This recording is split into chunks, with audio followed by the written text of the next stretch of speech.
Hello everyone, I hope you all are doing good. आज हम बात करेंगे यूपी लेखपाल 2020 वैकेंसी की एलिजिबिलिटी, इसके कुछ महत्वपूर्ण पॉइंट्स और क्या कुछ लेटेस्ट न्यूज़ है। तो चलिए शुरू करते हैं।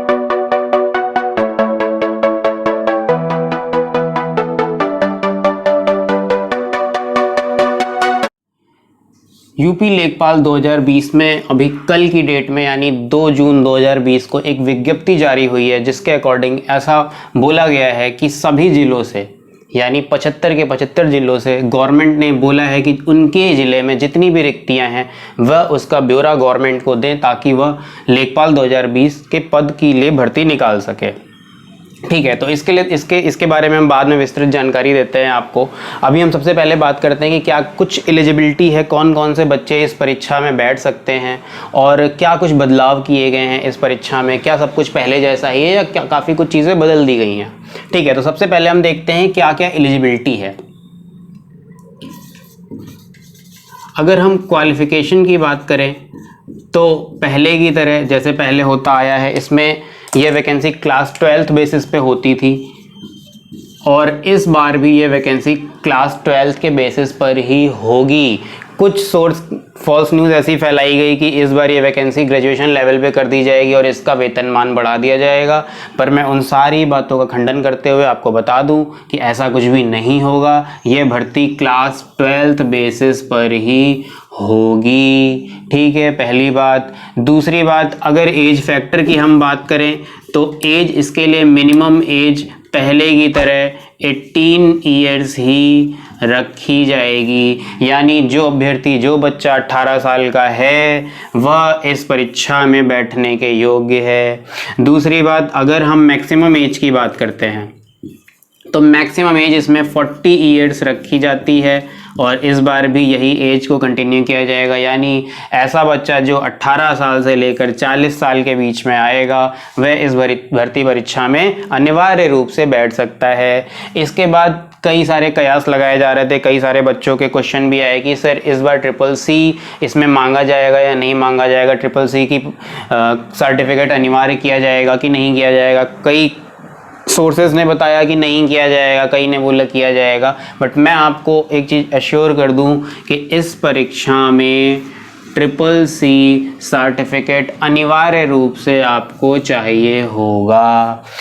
दूसरा एक महत्वपूर्ण पॉइंट मैं आपको बता दूं कि ये कोई नई भर्ती नहीं आ रही है। वर्ष 2018-19 में ये भर्ती आई थी, जिसकी परीक्षा नहीं हो पाई थी और ये परीक्षा निरस्त कर दी गई थी। ठीक है, तो इसी एग्ज़ाम को, इसी भर्ती परीक्षा को आप मान के चलिए कि दोबारा से करवाया जा रहा है और 2019-20 में यही वाली वैकेंसी आपके सामने आपको देखने को मिलेगी।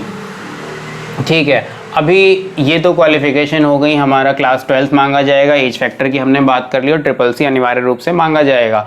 अब हमेशा ये एग्ज़ाम 2 चरणों में होता था। 2 चरण कैसे होते थे? एक तो रिटन एग्ज़ाम आपका होता था, ठीक है, दूसरा एक इंटरव्यू होता था। क्या इस बार ऐसा होगा? जी नहीं, इस बार इंटरव्यू को हटा दिया गया है, क्योंकि ऐसा पाया गया इंटरव्यू के केस में काफ़ी धांधली पाई जाती थी। एक नया रोल सामने आता था एजेंट का, दलालों का, क्योंकि ग्रामीण परिवेश की वैकेंसी है, यूपी लेवल की, स्टेट लेवल की वैकेंसी है, इसमें गाँव से ज़्यादा बच्चे फॉर्म भरते हैं, तो इंटरव्यू में काफ़ी ज़्यादा धांधली पाई जाती है, इसीलिए इस बार इंटरव्यू को हटा दिया गया है। आपका सिर्फ एक रिटन एग्ज़ाम होगा। तो क्या सिर्फ एक रिटन एग्ज़ाम जो बच्चे पास कर लेंगे उन्हें उनकी भर्ती हो जाएगी? जी नहीं, ऐसा बिल्कुल नहीं होगा। मैं आपको एक इन्फॉर्मेशन और दे दूं कि इस बार से UPSSC के समूह गा, ठीक है, समूह गा में जितनी भी पोस्ट आएंगी उन सब के लिए मेंस एग्ज़ाम से पहले एक प्री एग्ज़ाम होगा और ये अनिवार्य रूप से आपको पास करना होगा। जो अभ्यर्थी इस एग्ज़ाम को पास कर पाएंगे सिर्फ उन्हें ही इस मेंस एग्ज़ाम में बैठने को मिलेगा, उसके अलावा और कोई भी अभ्यर्थी इस परीक्षा में सम्मिलित नहीं हो पाएगा। ठीक है, तो सबसे पहले ये जो एक नया पॉइंट यानी प्री के बारे में हमें जानने को मिला है, सबसे पहले हम इसके बारे में ही थोड़ी सी विस्तृत चर्चा करेंगे। तो चलिए देखते हैं। ये जो हमारा प्री है, प्रिलिमिनरी एलिजिबिलिटी टेस्ट, ये सिर्फ एक एलिजिबिलिटी टेस्ट है और इसमें अब तक जितने भी सोर्स के अकॉर्डिंग मुझे पता चली है जानकारी, उनके अकॉर्डिंग मैं आपको बता देता हूँ क्या क्या सिलेबस पूछा जाएगा। तो अगर प्री सिलेबस की हम बात करें, प्री सिलेबस 2020, तो इसमें जो पहला सब्जेक्ट है वो ऐसा कहा जा रहा है कि हिंदी अनिवार्य रूप से पूछा जाएगा। और आप कंफ्यूज बिल्कुल नहीं होंगे कि मेन एग्जाम में हिंदी आती है, हाँ तो आती है, लेकिन उसकी चर्चा हम बाद में करेंगे। अभी हम प्री की बात कर रहे हैं, ठीक है। तो प्री में हिंदी सब्जेक्ट यानी आपकी जनरल हिंदी, सामान्य हिंदी पूछी जाएगी। दूसरा सब्जेक्ट कौन सा है? दूसरा सब्जेक्ट है आपका रीजनिंग यानी जनरल इंटेलिजेंस, ठीक है। तो ये सब्जेक्ट भी आपका प्री के सिलेबस में आएगा। प्री में आपको इसके क्वेश्चन देखने को अनिवार्य रूप से मिलेंगे। जो तीसरा सब्जेक्ट है वो कौन सा है? इसमें आपसे मैथ्स भी पूछी जाएगी, मैथमेटिक्स भी पूछी जाएगी, ठीक है। अच्छा, चौथा सब्जेक्ट कौन सा बनता है? तो चौथा सब्जेक्ट मोस्टली सारे एग्जाम में आपको देखने को मिल जाता है, जिसे हम जनरल नॉलेज के नाम से जानते हैं, ठीक है। जनरल नॉलेज में हमेशा याद रखेंगे कि आपको स्टैटिक, जीके के साथ साथ करंट अफेयर्स भी पूछी जाएगी, ठीक। तो प्री के लिए अभी जितने भी सोर्सेज हैं उसके अकॉर्डिंग इतने सब्जेक्ट्स पूछे जाएंगे। अगर इनमें कुछ भी बदलाव होगा तो मैं आपको अपडेट देता रहूँगा। अब इसके बाद हम बात करते हैं मेंस एग्जाम की। तो मेंस एग्जाम में आखिर कौन से बच्चे बैठ पाएंगे, पहले तो हम ये जान लेते हैं। तो अब तक ऐसा बताया जा रहा है कि जो बच्चे इस प्री एग्जाम में क्वालिफाई कर लेते हैं, तो मान लेते हैं एक बार को काफ़ी बच्चे क्वालिफाई कर लेते हैं, तो क्या सबको बैठने को मिलेगा? जी नहीं, ऐसा नहीं होगा। इस प्री में हर सब्जेक्ट में तो मेरिट नहीं बनाई जाएगी, हर सब्जेक्ट में कट ऑफ नहीं रखी जाएगी, लेकिन एक ओवरऑल कट ऑफ बनेगी, ठीक है। जो बच्चा उसको पास कर लेगा उसके बाद सभी बच्चों की एक मेरिट जारी होगी और जितनी रिक्त पद खाली हैं, ठीक है, जितने रिक्त पद खाली हैं उसका ऐसा कहा जा रहा है कि 6 से लेकर 12 गुना तक अभ्यर्थियों को मेंस परीक्षा देने को मिलेगी, ठीक है। अब हमने प्री के बारे में बात कर ली है, अब हम थोड़ा सा देखते हैं कि जो मेंस परीक्षा है उसमें क्या कुछ पूछा जाता है और क्या इंपॉर्टेंट पॉइंट्स हैं।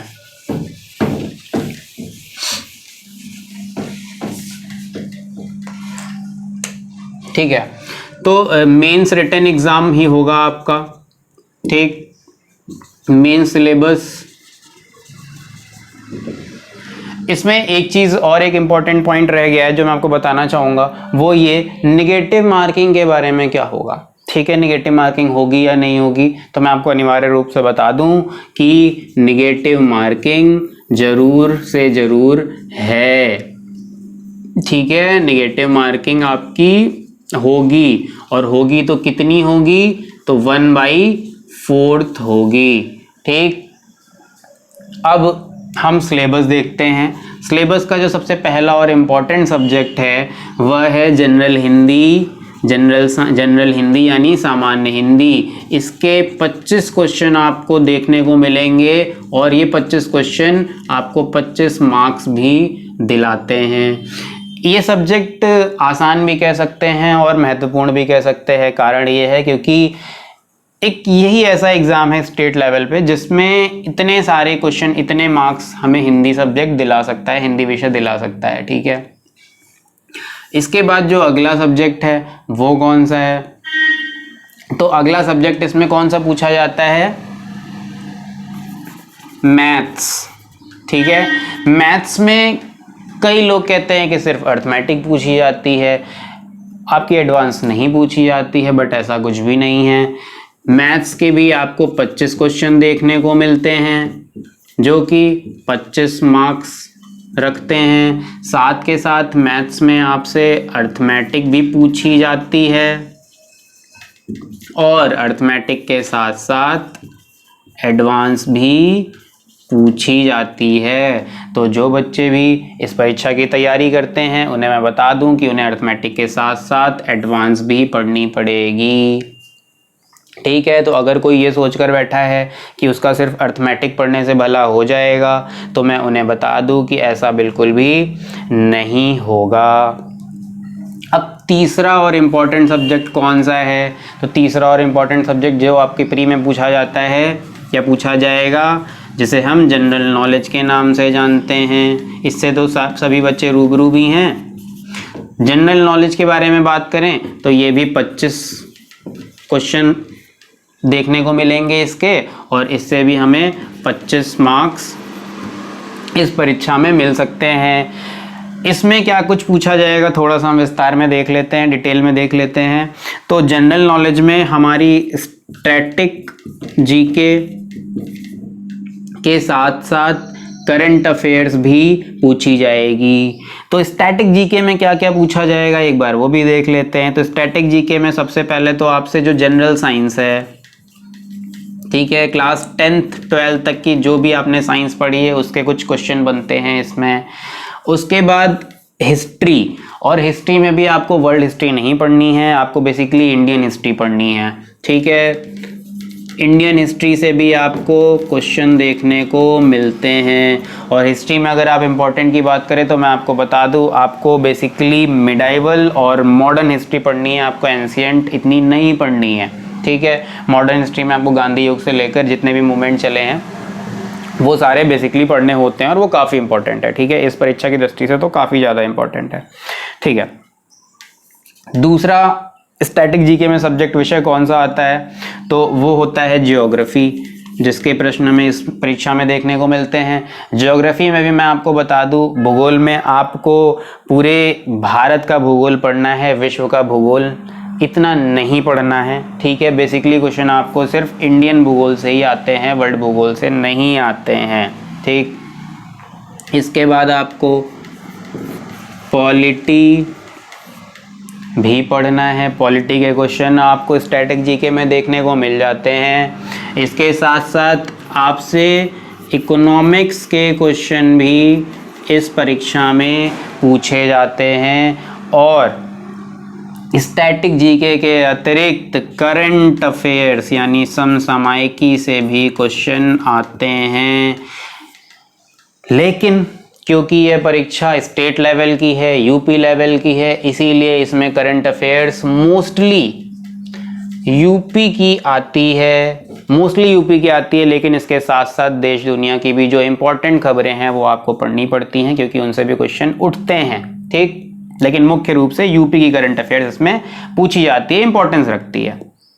ठीक है, अब ये 3 विषय तो हमारे हो गए हैं, 3 सब्जेक्ट तो हमारे कवर हो गए हैं। आखिर चौथा और सबसे इंपॉर्टेंट सब्जेक्ट कौन सा है? टोटल इसमें 4 सब्जेक्ट पूछे जाते हैं। तो चौथा सब्जेक्ट वो आप सभी के लिए नया होता है। ठीक है, वो आपको और किसी एग्जाम, जैसे कि आपने जो भी ट्रेडिशनल एग्जाम दिए होंगे, एसएससी का एग्जाम हो गया, बैंक का एग्जाम हो गया, उनमें सब्जेक्ट आपको देखने को नहीं मिलता है। ठीक है, तो काफ़ी बच्चे इस एग्ज़ाम में घबरा जाते हैं, लेकिन घबराने की ज़रूरत नहीं है, क्योंकि वो सब्जेक्ट नया तो ज़रूर होता है मगर हमारे लिए डिफ़िकल्ट नहीं होता है।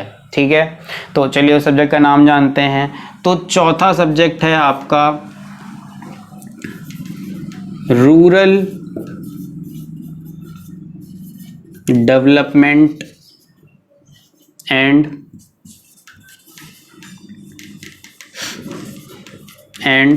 रूरल सोसाइटी, यानी ग्राम समाज एवं ग्रामीण विकास। ठीक है, तो इस सब्जेक्ट में क्या क्या पूछा जाता है मैं आपको थोड़ा सा डिटेल में बता देता हूँ, चर्चा कर लेते हैं इसके बारे में। इसमें बेसिकली आपके गांव में कैसे एडमिनिस्ट्रेशन होता है, ठीक, कैसे वहाँ पे जो लिक्विडिटी है पैसे की, रेवेन्यू कैसे जनरेट होता है, हम उसके बारे में बात करते हैं। ठीक है, इन सारे सब्जेक्ट के अलावा स्टेट लेवल की, स्टेट गवर्नमेंट की जितनी भी स्कीम्स होती हैं, जितनी भी योजनाएं होती हैं, मुख्य रूप से जो योजनाएं चल रही होती हैं, उनके साथ साथ कुछ पुरानी योजनाएं जो बंद हो गई हैं और बहुत इम्पोर्टेंट हैं, उनके बारे में भी प्रश्न उठाए जाते हैं। इसके साथ साथ सेंट्रल गवर्नमेंट यानी केंद्र सरकार की प्रेजेंट टाइम में जो भी योजनाएं स्कीम चल रही होती हैं उनसे भी प्रश्न उठाए जाते हैं। तो ये तो बात हो गई हमारी प्री के बारे में और मेन सिलेबस के बारे में। अब मैं आपको एक चीज़ बता दूं कि ये जितने भी सब्जेक्ट आपको देखने को मिल रहे हैं, इन सारे सब्जेक्ट की तैयारी हमने ऑलरेडी शुरू करवा दी है। हमने इनके लेक्चर डिलीवर करने शुरू करवा दिए हैं। अगर करंट अफेयर्स की बात करें तो करंट अफेयर्स हम आपको डेली बेसिस पे प्रोवाइड करते हैं। डेली की करंट अफेयर्स में से जो भी 15 इम्पॉर्टेंट पॉइंट्स होते हैं हम उसकी पीडीएफ साथ के साथ उसकी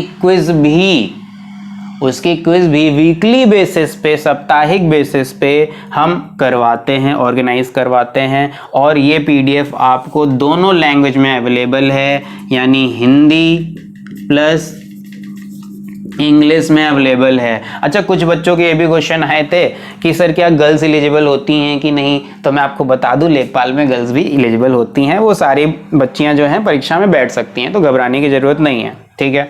अच्छा, करंट अफेयर्स के साथ साथ हमने इंडियन हिस्ट्री के लेक्चर्स भी नोट्स के साथ डिलीवर करने शुरू कर दिए हैं, ठीक। इसके बाद मैं आपको बता दूं हिंदी सब्जेक्ट में हमने शुरू करवाने के साथ साथ 20 लेक्चर के नोट्स ऑलरेडी प्रोवाइड कर दिए हैं बच्चों को, ठीक। इसके साथ ही हम आने वाले 1 से 2 दिन में ये जो नया सब्जेक्ट है, काफ़ी मेरे पास रिक्वेस्ट आई कि सर ये बाकी सब्जेक्ट तो हम प्रिपेयर कर लेंगे, ये हमारे पास बहुत समय है, लेकिन ये जो रूरल डेवलपमेंट और रूरल सोसाइटी है, ग्रामीण समाज एवं ग्रामीण विकास है, इसका हम क्या करें। इसके ना हमें नोट्स मिलते हैं, ना हमें कोई बताने वाला है। और ये क्योंकि ग्रामीण परिवेश से है और काफ़ी बच्चे शहर वाले भी होते हैं, तो उनको इसमें काफ़ी तकलीफ आई, तो समस्या देखने को मिली। तो मैंने कहा ठीक है, चलिए मैं इसके ही लेक्चर शुरू करवा देता हूं। तो आपके लिए एक अच्छी न्यूज़ है, अच्छी खबर है कि मैं 1 से 2 दिन में इस सब्जेक्ट के लेक्चर्स YouTube के हमारे इसी चैनल पे डालने शुरू कर दूंगा। इसके साथ साथ एक न्यूज़ और है जो मैं आपको बताना चाहता हूँ, वो ये है कि कई बच्चों की रिक्वेस्ट आई कि सर मेरे पास CCC का सर्टिफिकेट नहीं है, लेकिन अभी तो आपने बताया कि वैकेंसी ये अप्रॉक्स सितंबर तक आएगी। जी हाँ, ये वैकेंसी अभी नहीं आएगी। बहुत सारे लोगों ने बताया कि वैकेंसी सर ये जून में आ जाएगी, जुलाई में एग्ज़ाम हो जाएगा। ऐसा कुछ भी नहीं है। ये वैकेंसी आपकी अप्रॉक्स सितंबर 2020 तक ही आएगी, इससे पहले ये वैकेंसी नहीं आएगी। तो तब तक कई बच्चे ऐसे हैं जो CCC जिन्होंने नहीं कर रखा है वो CCC कर सकते हैं, क्योंकि CCC का एग्ज़ाम हर 3 मंथ पे होता है, 3 मंथ की साइकिल पे कंडक्ट करवाया जाता है। तो अब कई सारे बच्चों की प्रॉब्लम ये भी आई कि सर CCC की तैयारी कैसे करी जाए। तो भाई उनकी समस्या का निदान करते हुए मैं आपको बता दूं कि आने वाले 2 से 3 दिनों में जब मैं रूरल डेवलपमेंट और रूरल सोसाइटी के लेक्चर्स डालूंगा, तो उसके साथ साथ ही डेली बेसिस पे CCC के लेक्चर्स भी मैं डालूंगा, ठीक है। अब बहुत सारे लोगों में एक फॉल्स न्यूज़ है, भ्रांति है कि CCC में सर कंप्यूटर के क्वेश्चन सिर्फ होते हैं। नहीं भाई, ऐसा बिल्कुल भी नहीं है। CCC में कंप्यूटर के क्वेश्चन के अलावा जो फाइनेंशियल क्वेश्चन होते हैं, जो आपकी गवर्नमेंट की, स्टेट गवर्नमेंट की लेटेस्ट स्कीम्स होती हैं, बैंक्स के क्वेश्चन होते हैं, वो भी आते हैं, ठीक है। तो CCC के बारे में अपने अगले लेक्चर में बात करते हैं, और अगले लेक्चर में आपको हम CCC की डिटेल्ड सिलेबस के साथ साथ लेक्चर्स भी कंडक्ट करवाना शुरू कर देंगे। ओके, आज के लिए थैंक यू।